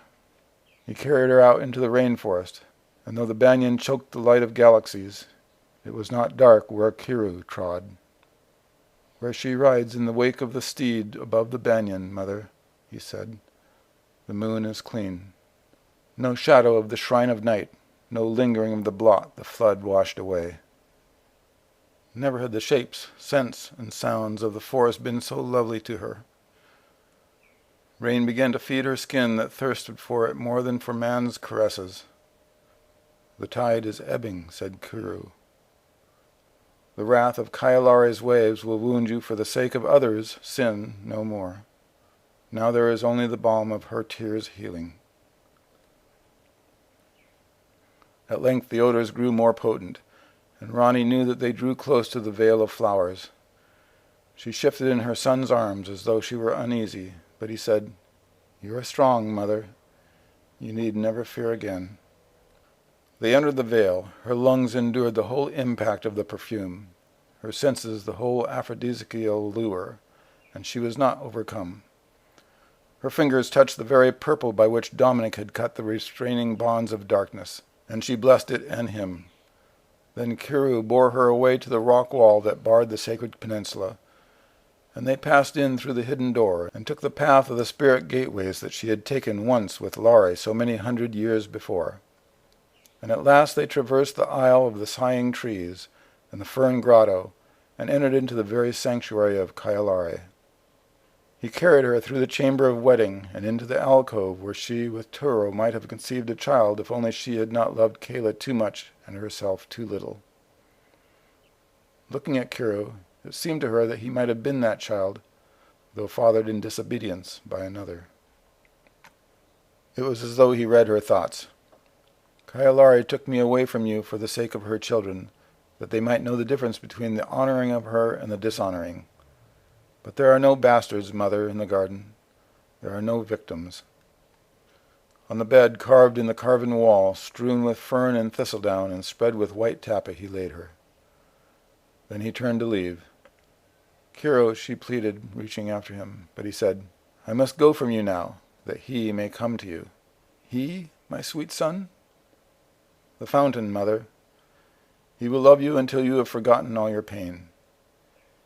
"He, Kiru? He? Do not the waters of life belong to her, to Kaialare?" But Kiru had already withdrawn, and as Ronnie clung to his last words, the word of all words was restored to her, raised to the sun by the ebbing of the deluge that had driven it deep. The word of both, the word that told the whole of Kaialare, she and he, I and we, each distinct and each a face of unity. Of those faces, it was the male whom she now felt approach. Into the chamber of wedding she watched the waters stream, widening in blueness, brightening ever. Upon the air the spirit flowed as once to dead Laurie. But when the fountain entered the alcove and her bed, he did not stop at touching Ronnie's throat, but enveloped her utterly in love that had no surface and no floor, from which no scorpion pincers could drag her to a shore of dust. And Kayla and Dominic sank like a child's night terrors in the sweet dream of him. Again she lay in her own hut with Dominic's coat as her pillow, the dream running on within the sanctuary of her heart. Stroking the cheek of Tara, who now slept, she looked toward the door where the lattice had just been lifted away, and saw not Kiru, but Brian David, who, before her second fall, lay a knight beside her. He walked to where Laurie kept vigil at her head, and knelt there also, his hand trembling with awe to touch Tara's tiny fingers. Then the hand went to his own neck. He removed the amulet of his suffering god, and placed it around the neck of Ronnie. He died to take you with him where he's gone, Ronnie, to heaven. He knows what it is to be abused by men. Ronnie repaid his gift with a kiss of her eyes, her last remaining mortal strength. Then as morning pressed upon her like the fountains ravishing, and her life reached its lowest ebb before the renewing flood, she saw another kind of dawn surge into the eyes of Laurie. "Ronnie," said Laurie intently, "can you hear me yet? Ronnie, you've asked me to give Tara burial, but I will do better than this. I will do better if I can. If I can, I will take her to the fountain, if Brian David will take my place in journeying to the cone. It is time for the messenger of the fire to come forth. By my vision I know this. But I cannot make the journey to meet him and the one to the fountain both, for my own birthing is too nigh at hand. If Brian David will meet the messenger in my stead—" And Brian David without a pause stood and lighted a torch from the flame of Ronnie's night lamp. Within a momentary numbness that forced her eyelids closed, he had departed. Then Nappy began a low baying, not at the moon, but at the unseen sun that caught up his mistress in its rising. And in the forest the other animals tuned their voices to the mourning of his in a dirge for Ronnie. Aided by that song of inhuman yet perfect charity, the tide took her. She dug her nails into the dirt of earth, hoping that she would be pardoned for this briefest of resistances. There was a thing she must tell Laurie, for what Laurie had forgotten she herself now knew again.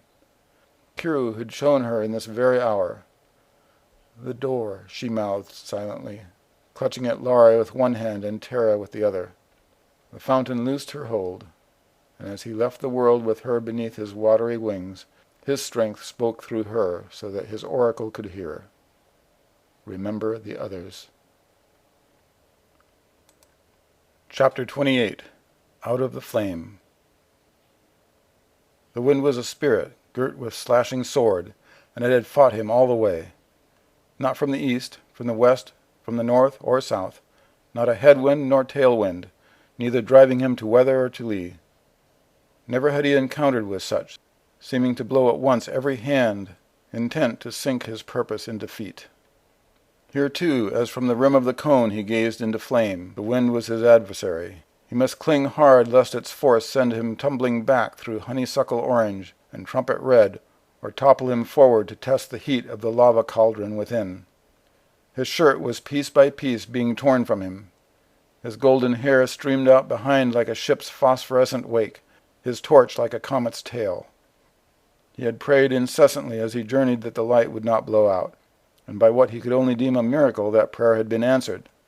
But now at last his vigilance proved in vain. A gust, stronger than all those that had come before, sliced him suddenly, and in his necessity of keeping hold, Brian let the torch slip into the greater repository of fire. Now it was only that fire that challenged the ghoulish shade beneath the banyan's branches, that fire in the night lamp of Ronnie. He wondered how, when his task was done, he would return to the forest. The blind chance, helped by Providence, that had guided him from the rocks of Hearing to Ronnie's hut in time to receive his commission, could not be expected to lead him on the longer road. It did not perhaps matter, for here was his meaning, within this moment. He had known it in the instant Laurie had bidden him to do the deed. For this he had set foot upon the island, for this he had been born, to save the seed of Dominic by one woman and by two, to act as ambassador to the being who would unloose the seal upon the fountain, to save Dominic's seed, and maybe, by some reverse operation of original sin, to save Dominic. As his captain had saved his life bodily, he now would repay spirit for flesh. Dominic had crossed over the dread line to invoke the powers of darkness, and yet, or perhaps for this very reason, Brian felt in his heart that the tide must turn, that his friend must step back from damnation's brink the other way. Call it the foolish hope of love, but there would be no lake of fire, no second death of the sorcerer while he, Brian David, had one breath left. At the least, he would save the children. He would at least save one. His dream vision at the Rocks of Hearing had told him this at least, but he did not know how. For Lari had not told him what he was to do when he was come here. He had come to meet the servant of Kaialari that dwelt within the cone, and not even the oracle knew what kind of creature it was. Was he merely to wait for the appearing of the messenger of the fire, or to summon it forth? He thought hard how he might entreat it, how he might pray to the god of the island and the world to spare the innocent, whose lives he must know the value of more than any. But at this crucial point where Brian's purpose was in process, simply to be was for him to pray. Perhaps his coming was all the summons that was needed. So it appeared to be. Suddenly the wind fell still. The ash suspended by it above the cone drifted into the molten sea below, no longer boiling but lying in utter calm. There was no noise anywhere, and the light of the cone's flame dimmed to near death. Then from that placid dimness came forth a splendor. Brian could see it as nothing else, too bright for definition. Shape there was within the brightness, but he could not make it out. Being there was, rational being, not a random discharging of elements. From the dim ocean the splendor breached, whale-like. Beaching itself upon the cone's inner slope, it began to climb upward and out. It crested the rim on the western side and disappeared from Brian's view where he clung to the north face. Down that face in darkness he began perilously to hunt his way, while the messenger moved unseen down the face of desolation. At any moment he expected to fall. Not the end of all the world, thought Brian, but the end of mine, and this contents me now that my purpose is found and done. Yet it may be that same purpose goes on while I do, so I'll follow it still as long as I am able. Then it seemed that he might follow it all the way. Coiling in its descent from west to north, breasting through blossoms, the messenger reappeared. Whether its brightness had lessened in its distancing from its hearth, or whether his eyes had somehow learned to bear it, Brian now beheld the splendor for what it was. It was as though dragons were, indeed. More near than that myth to the experience of humanity it was, yet how far amid its nearness. The shape he recognized, but the size, it was twice the length and the breadth of a man. And its color, if the shark's blue were that of heaven, then this gold was the sun making heaven seen. The salamander turned and gazed at him with its auriferous eyes. "As long as I am able," Brian answered, "I will follow you, yea, even unto the ends of the earth." Follow he did, though out of reverence not too nearly, down the north face. Then past wind-stooped trees and chest-high thistles which the salamander's passing luminance caused to cast eerie shadows. And every several paces the fire's messenger would flood Brian with the daybreak of its stare. Four-faced cherubim with 6 wings, wheels within wheels full of eyes, this too is an angel. But I'll not fall on my face to worship it like them with no understanding, but let it lead me to the last mystery of my life, to the Holy of Holies where the fountain is glory's heart in place of the Ark of the Covenant. Yet as he continued on his pilgrimage, it seemed to Brian that he was not alone with the messenger of the fire. Each time the salamander turned back from the look with which it had impaled him, Brian would feel compelled to look back also, if perchance he might catch a glimpse of the possessor of the ghost feet that crept slowly down his spine, that echoed along the less frequented avenues of his mind. But when he looked he saw nothing but southern wind returning to its perpetual play among the grasses. He saw no more, until on the heels of the salamander he had come to where the wild land gave way to the rainforest. There, just before the forest's eaves, the messenger stopped, and peered at Brian so penetratingly that he knew that it must see his thought as easily as it were the sweat upon his brow. Then the creature went on into the forest, leaving a track like that of a snail behind it, but this track was of golden light lying along the ground.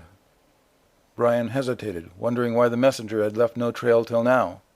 Did it intend to increase its speed so that he could not keep pace with it? Or did it fear that he might begin to drag his feet? Once again, and more oppressively than before, the sense of something shadowing him caused Brian to look behind. This time there was no spectral caress, no haunting whisper that could be mistaken for wind. There was a scuttling and a clicking, and a hideously musical sway. It paused within a man-sized step of him, its pincers opening and shutting in rhythm like hypnotic castanets, reaching forward and withdrawing as though they would touch the salamander's trail but were afraid. Brian frowned at it, and he felt no doubt that it was smiling back. He understood that for the sake of some devilish chivalry it waited for him to go first.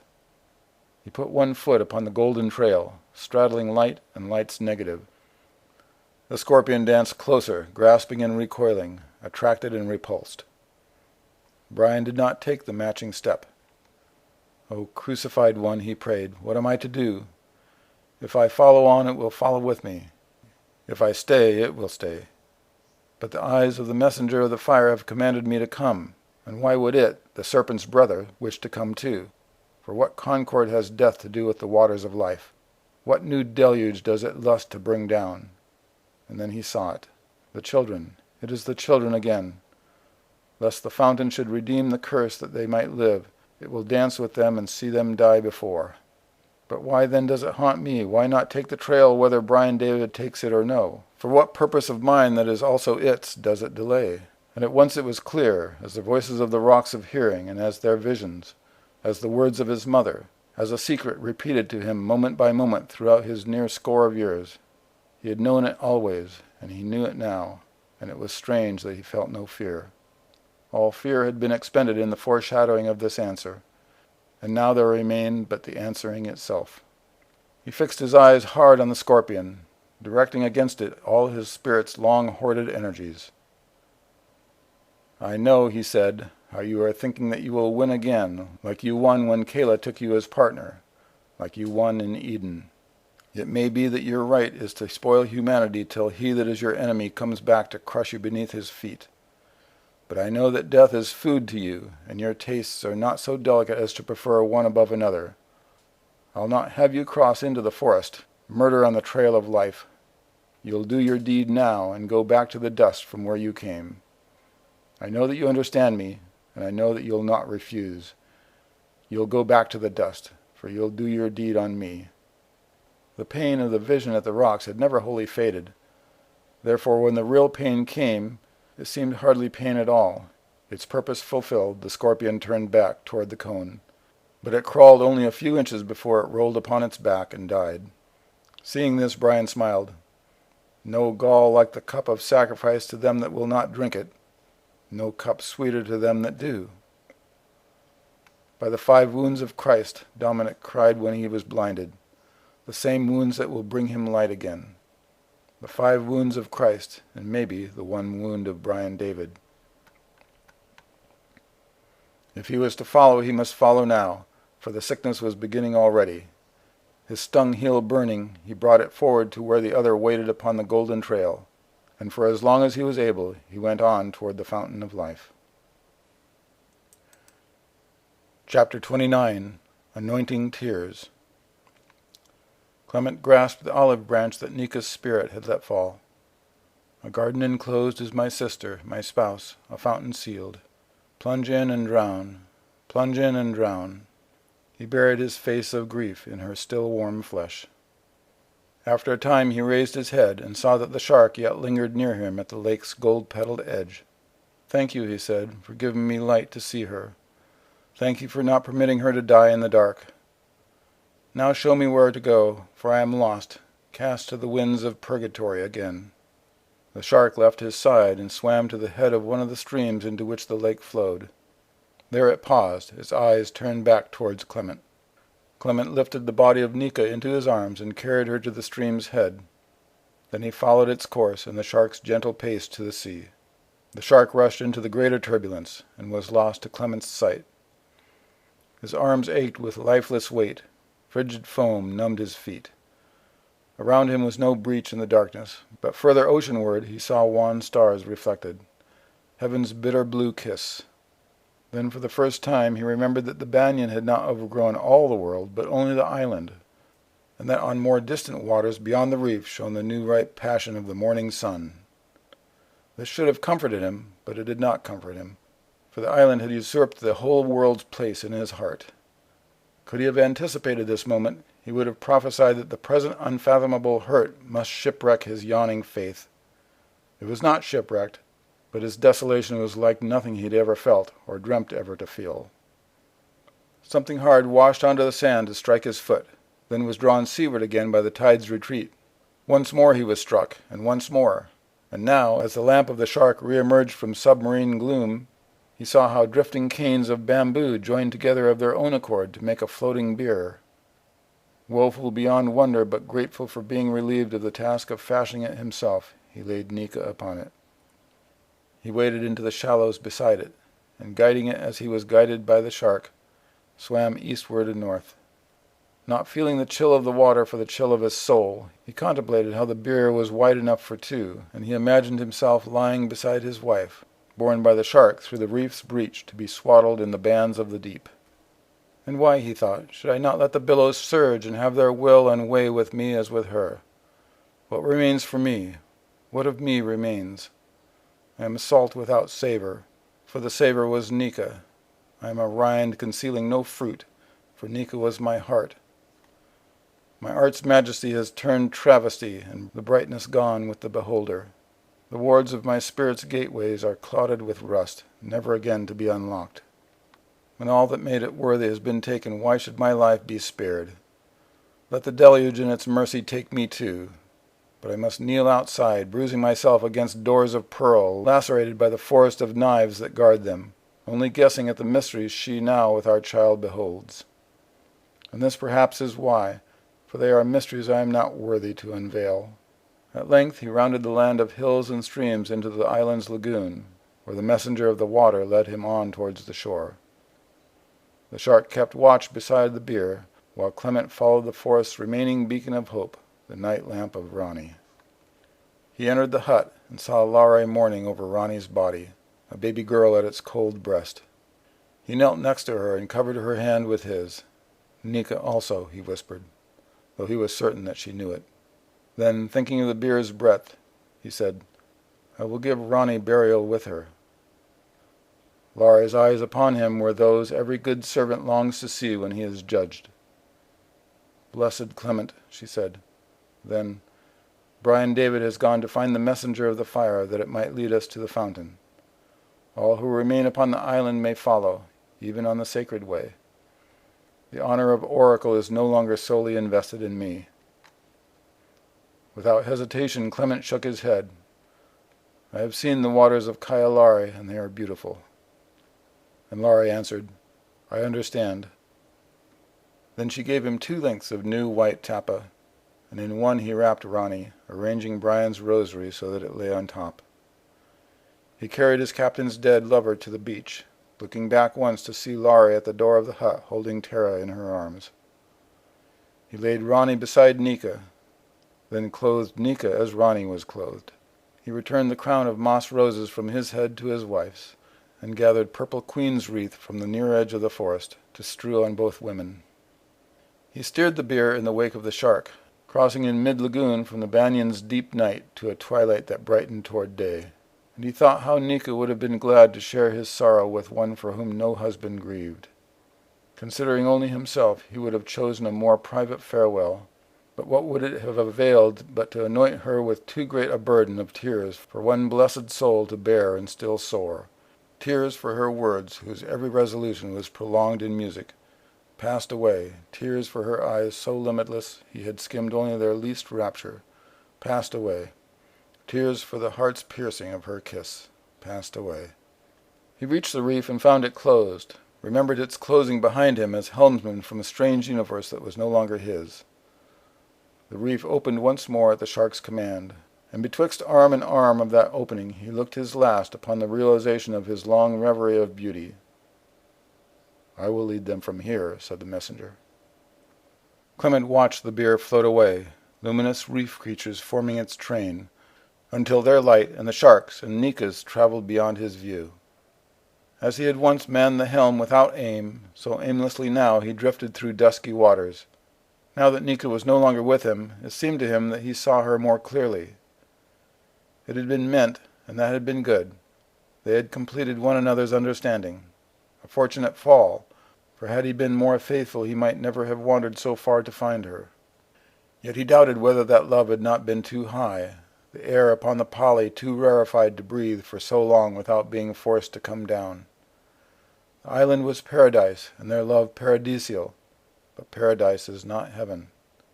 This mortal must yet put on immortality, a readorning that wound through purgatorial canyons, full of echoes of all that has been yearned for and lost. He had been forced down, and this fall also he must somehow know as fortunate. But it was hard to know it so, but it was hard. The potter's wheel keeps spinning. The refiner's fire has drowned all desire. Must slow burning leave me nameless, ere the vessel can be reformed? He knows the end from the beginning, as he sculpts my spirit, though I, too near it, feel the cuts to be random and aimless, the crown's essence obscured by its thorns. So speaking, Clement looked back to see the shark enter through the reef again, and he looked where it should have ordered the breach to shut, but the island's access was left free to the trade winds, and all they whispered to and fro.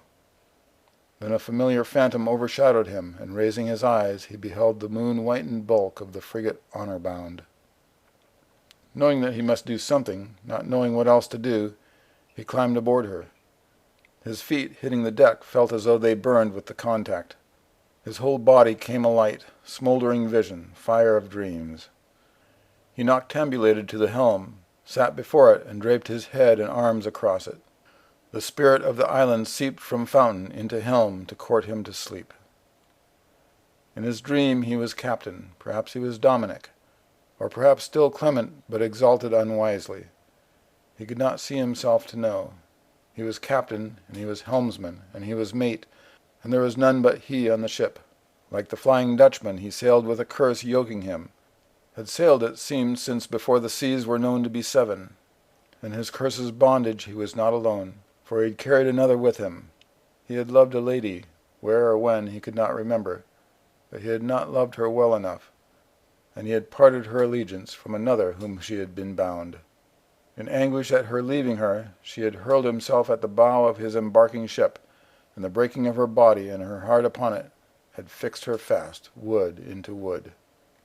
With her as his figurehead, he had navigated the sea streams that crossed the circle of ocean, beholding many wondrous lands, but reveling in none for the thorn of her that pierced his side, taking many women, but forgetting the beauty of all when he recalled her tragedy. And at last she who he had set sail to escape became the reason of his sailing, that he might redeem her from her painted prison of oak and make her flesh again. Tracking the movements of the stars from his ephemeris, following the points of compass roses, he strayed into waters where no ship else had cast its shade, sheltering under the lee of islands unreachable by less headstrong men, remote as the Hesperides, foundered like Atlantis. And everywhere he searched for the arcanum that would effect her curse. He offered sacrifice to every passing god, but each passed without heeding his prayer. And in the nights when the ship drifted unruled, when he had exhausted his strength, he would cleave to the figurehead and beg her forgiveness, and vow that he would find the means to undo what he had done. The figurehead would not answer him, but there would be a wetness upon her cheeks, whether tears or only the spray he could not tell. And if it grieved him not to tell, he thought how much more it must pain her lonely heart, in weathered wood deep, buried, but beating still.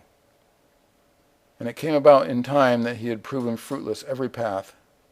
He had been sail ripped by every typhoon, and masts split by every thunderbolt. He had let his vessel drive along the length of every jagged coast, and sought a birth of peace for her in every enchanted water. Every sea-bird had been inquired of by him, every fish besought. He had attempted the way of every hermetic art, and made his ablutions at a myriad of nameless temples. But the stars in their very courses fought against him, and the curse was irremediable. And finally there rose a sad dawn when he knew this. He went to the figurehead and laid his leathered cheek against her weathered one. And he said, "You are my sole love, though you be wood. To love you is more to me than the loves of those who can kiss me back." And he thought to die there, not unhappily, in her hard embrace. But he heard her whisper, "If you love me, take me home." "Take me home," she said, and against his cheek he felt an abundance of wet, and he knew that it was not spray, and she knew that he knew. He caught the tears in his hands and anointed himself with them as he turned back toward the helm for his last voyage, feeling the cursed years and the very curse wash away. Even as his dream stranded him on the shore of waking, Clement's hands moved upon the helm, east through the breach, and then to north, only the ship's anchor overriding his intent. Awaking fully, he felt upon his cheeks the anointing of rain. He stood and faced westward toward the island. He cupped his hands around his mouth, understanding Nika's death. The secret, Dominic. I have heard it. I will be waiting. Chapter 30. The Wind's Path. Her first memory was of a word, illuminated in scarlet and gold. It rang, rent, raged through her. It was all her senses, her only consciousness of being. The word arose from a book of many words, and on the cover were many words yet, among which one was magic. The word was breathed from the lips and wielded by the hand of a man of power and place, a man with dark waving hair and darker eyes. As the word had parted from the man and become a separate thing, as he had returned the book to the chest in which it lived, her green eyes had lightened to the sight of waves slapping the prow beneath her, and her lips had tasted the biting wine of the spray. The man should not have done it. Perhaps he did not understand how it was to feel thoughts well within that could make no sound, to feel the reasons of tears and have no tears to shed. Perhaps he did not know the bittersweet wish to love and be loved again, though yoked helplessly to a ship, only half a shape, legless, and with hands that could not move to touch. Sailors had caressed her wooden breasts and uttered bawdy oaths. They had mocked her aging as her colors peeled and she began slowly to rot. Only one, the youngest of them, had spoken to her tenderly, as though he knew she could hear, and his secrets had been heavy bearing for her whose burden was to be first into battle, last to have her wounds bound. Her one comfort was that she was a wife. She was bound to honor. She had heard the magician and all his apprentices say it, bride of a bridegroom she had never seen. Though ignorant as Psyche of the form of the one that was God and husband to her, she was saved from despair by her relation to him, saved by the finest thread stretched taut, for she had strayed far, farther than the deluge was deep. And then there had sailed into her heart the island. By his gift and that of the blue sea creature that was his ambassador, she had found the release of words and the liberty of tears. She had found love even in her helplessness, and had loved in return. The 40 weeks passed in his embrace had been such that she had blessed the man of power for his sin against her of making her live. But now the figurehead and the ship whose soul she was had begun to dream dreams. They were wrought of memories, but having the expectancy of what is yet to be. In her dreams the trade winds whispered to her, and the soft, skin-prickling current of their sound coursed all through her, up her mizzenmast and around the skirts of her mainsky and topgallant sails, forward along her jib-boom and down her martingale stays, echoing along her chain-plates. The whispers were of the open sea, of the fish that fly and the stormy petrels that seem to walk on water. They were the whispers of men wearing out the dog watches in their cabins, gambling at cards against the crew of an East Indiaman. They were the whispers of men reeving their lines and hoisting her flags, and there were sounds among them less gentle but more high in meaning. Orders to stand to arms, the firing of long nines and cannonades, prayers amid pain and at the point of death. The winds imported the sights and scents of far places, not loved when she had known them, but longed for now that they were gone. The Ivory and Barbary coasts, the shores of Labrador and the Levant, the Capes Horn and Verde, the Straits of Messina and Hellespont, the ports, Famagusta, Valparaiso, Portobello, the Isles, Tortuga, Madeira, Madagascar. This island unnameable but as himself. Why dreamt she of others while his arms were around her? Why yearned she for the open sea? Why did the winds whisper treacherously to her, "See how our path lies"? Plenty was in these arms, yet there was something wanted, and the whispers did not tell her what it was. Trembling with the knowledge, she knew that if any knew, it was the island. "It is good to have a man aboard me again," she sighed. It was not what she should have said, not a question, no beginning. but she knew that he knew what was in her heart. "Perhaps soon there will be two," was his answer. Then the ship gathered unto her all her store of courage. "Why is it, my love, that the winds whisper?" "I have waited for you to ask. Doors are opening. Can you not smell the perfume of night-blooming cereus on the breath of the west? And to the east my arms have parted around you, and there is a breach in the reef once more. The cross of the south, the sign under which you must sail, draws away from the holy steed for a time. And so it must be before they come together as one at last." The ship recoiled. She sunk her anchor deeper into the coral sands of his lagoon. Her sails furled lest a whisper catch them and carry them astray. The eyes of her figurehead grew bright with fear, and her breast heaved. But the island said, "It is I who made you know the worth of the gift of life. Do not for hardness cast it back, again to be dumb and unfeeling. Do not be faithless, only see. The way lies through me, but I am not its end. Can it be that you have forgotten to whom it leads?" The ship shuddered, but she could not refuse to speak. "It leads," she whispered, "to my husband. It leads to honor."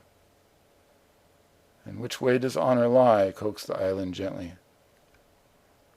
"I have never known," she replied in desolation, and suddenly all the life that was in her, the profane and the sacred, desired that first love whose name she bore upon her side like a ring of troth, and had denied 1,000 times. She felt she might happily wreck herself on the sheer cliff of him, if only she might once behold him face to face. "You have never known, and your ignorance has been pardoned," said the island. "But look within, and see if you do not know now." The ship looked, and the eyes of her figurehead saw how the wind's path lay. Trade is an ancient word for path. Their exchange effected, the trades were turning as they had traveled, back the whole way. She knew that to refuse or to follow, choosing either, her heart would break. "If only I might go to him and still remain with thee," she cried bitterly. "Perhaps this too may be. If only you knew us both, it may be that he is me and I am he. Who can tell what wonder may show through the doors that have opened? Can you not smell the night-blooming cereus that blooms around the fountain? Do you hear the ever-ravishing song of the waters of life?" The figurehead listened, and it seemed to her that she had heard the song before. In her remembrance, which was that of her magician maker, in a nation leagues over the sea, it lingered on the lips of a woman that was herself, flesh, not wood, not half-shaped, but complete.